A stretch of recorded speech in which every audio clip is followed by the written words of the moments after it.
Today we are going to work on adding color to our color wheel. Now you want to make sure to follow the instructions, and you can pause while you do your work. That's perfectly fine.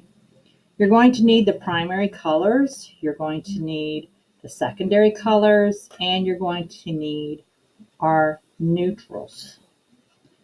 So the first step is to go in and color your splats. Now we're going to use value like we've been using, and so you can choose to add value to one side, to any corner or a curve, and then you want to pull away from it gently, not as hard as you were when you colored it down the first time. And I'm only going to do it this side because I want all of my shadow to be on one side of my paint splat.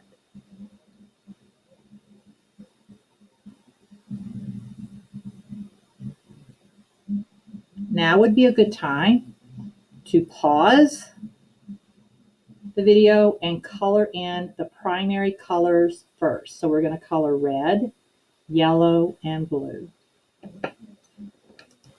Okay, so the next colors I'm going to be adding to my color wheel are orange and green and purple. When I mix the primary colors red and blue together, you see this here, I get this secondary color called purple. I'm going to go ahead and fill in the purple. Awesome. Now looking at the color wheel, if I mix the two primary colors red with yellow, I get the secondary color orange. And now looking at the bottom here, to make green, I would combine the two primary colors yellow with blue, and that will give me the secondary color green. So now you should have your color wheel finished. And so once again, to read the color wheel, in order to make a certain color, you need the three primaries. And the primaries are red, yellow, and blue.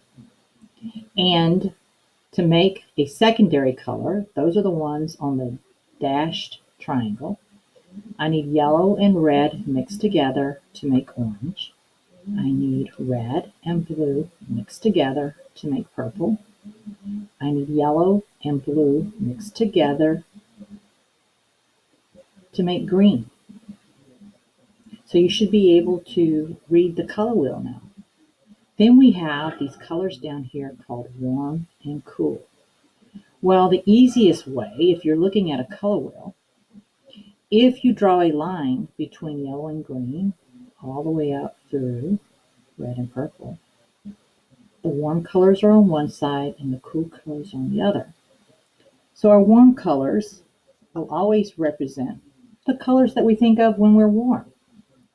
That would be red, orange, and yellow. So let's take a moment to fill that in. I'm going to start with my red, and I'm going to do my value on the side here where I have my stippling dots.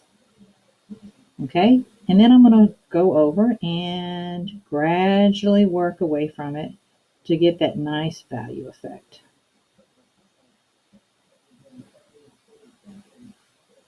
My next color will be orange and then yellow. Okay, so we did the warm colors here, red, orange, and yellow. They're on that side of the color wheel. And now I'm going to do this side of the color wheel, and we'll see how that works, right? I'm going to start with green, blue, and then purple. Green, blue, and then purple. So you might be asking, hey, can I color right over that Sharpie, those dots? Of course you can. That's why we use Sharpie, because Sharpie, once it's on the paper, it sticks. It's not going anywhere. So we're going to go right over it, and we're going to do that gradual release of the crayon, creating that faded look. Awesome. Okay, now we're going to work on blue and purple. This is looking really great so far, and I'm sure yours is looking just as good. So now we're going to work on our neutrals. And if you haven't done it already, you should have. These are our neutral colors. You should have colored in the black there. Now I used a Sharpie, and you can use a Sharpie as well. So I'm going to get rid of the black crayon.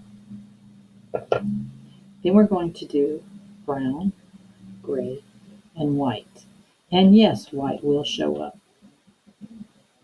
I'm going to start with the brown, and I'm going to do the same thing I've done with all of my other squares. I'm going to put down a very dark base value here, and then color away from it.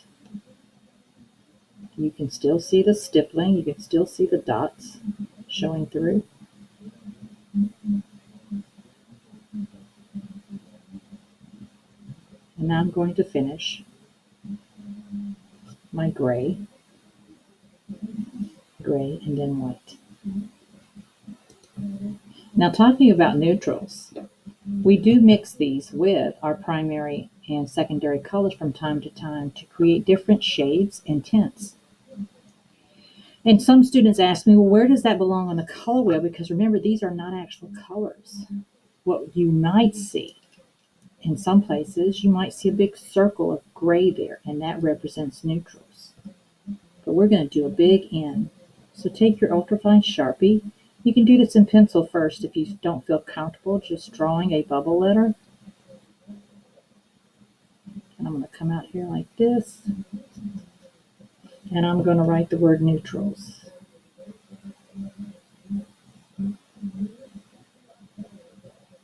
This is where that ultrafine Sharpie comes in handy. And I'm going to come in, and you should be doing the same. And I'm going to add a shadow. Remember, we don't go all the way to the top of the letter. I'm doing a little side shadow on my N. Come down here a little bit. And down here just a tad. We don't want to write over our letters. And now I have an N for neutrals.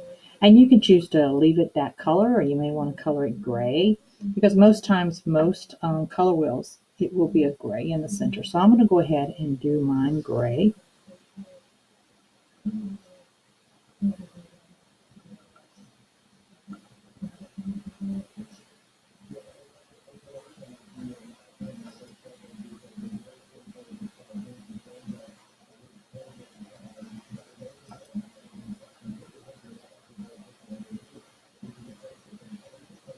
So make sure to do your neutral letter N in the middle here.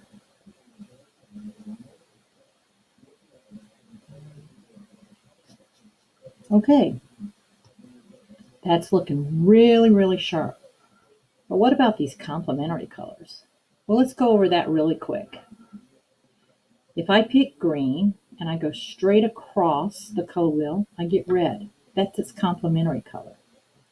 If I take blue and I go straight across blue, I get to orange. That's its complementary color. If I take yellow and I go straight across, I get purple.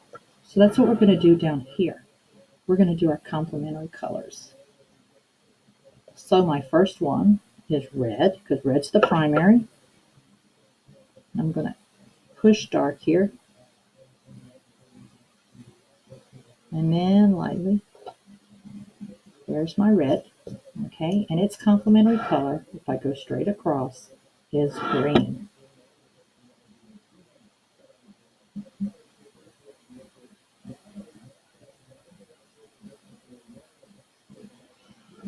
And then my next color is yellow. And the complementary color of yellow is purple.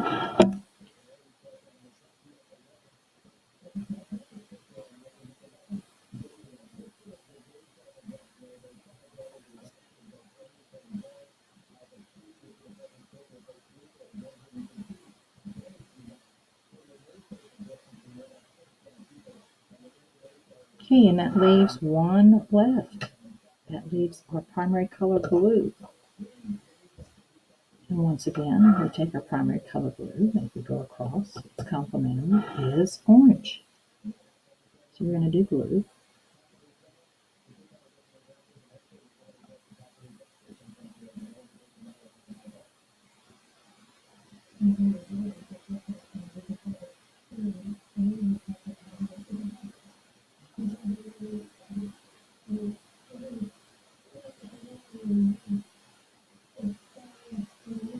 Awesome. So this looks really, really great. And what you may want to do, which is what I'm going to do, is I'm going to color the complementary color in here. Or should I leave it blank? I don't know. I think I'll leave it blank. So if you've gotten to this point, you are finished with this assignment and you're going to need to turn it in. So make sure to take a picture of it in the assignment slide and click Turn In.